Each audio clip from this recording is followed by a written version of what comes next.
Mga utol, 3 oras na kami ni Rod dito. Ito, bokya pa rin. First day dito sa Singapore na mangisda. Pero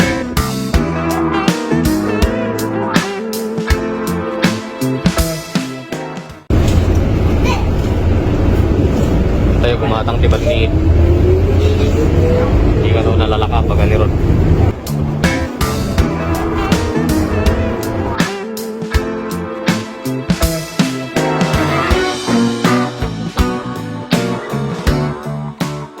Ano kasi? 28, 6:14. Sakto, makatalong ta dito ko alas 7. Okay. Dumaan ta. Asa kami to?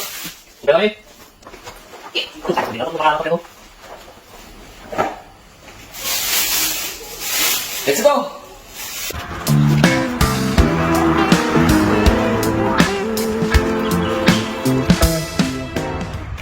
Yeah, ito ni. Goodbye. Tan. Marunong makatuta. Okay. Welcome mga kautol. Nandito tayo ngayon sa Bedok Jetty fishing area dito sa Singapore. Pagpapayin natin ito may stricto ang Singapore.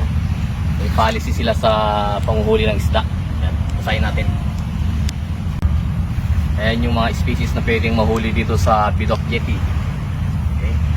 So, mga utol. May mga policy sila rito na dapat natin sundin. Mahirap na.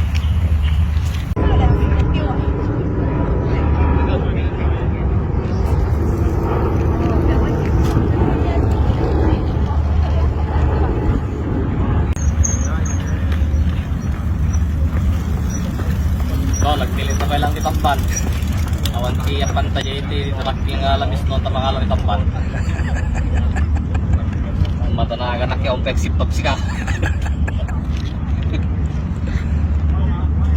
Kaya man nung nakalat, kita yung katwatan na eh. Pada tamang awan sama nalada. Yun yung nakuha ni Tolrod. Tamban. Pero ito pangpain lang ito, pangpain namin. Para makahuli kami ng mas malaki.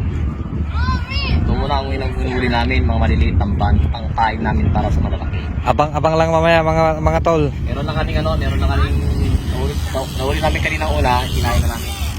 Mamaya, nandiyan na yung shark na kakain dyan. So, masakit ang singil nito.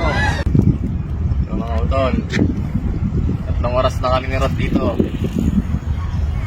Ito, bokya pa rin. First day dito sa Singapore na mangisda, pero medyo matumal, medyo mahinang magandang mga isda dito. Okay? See you next Sunday, mga kautol.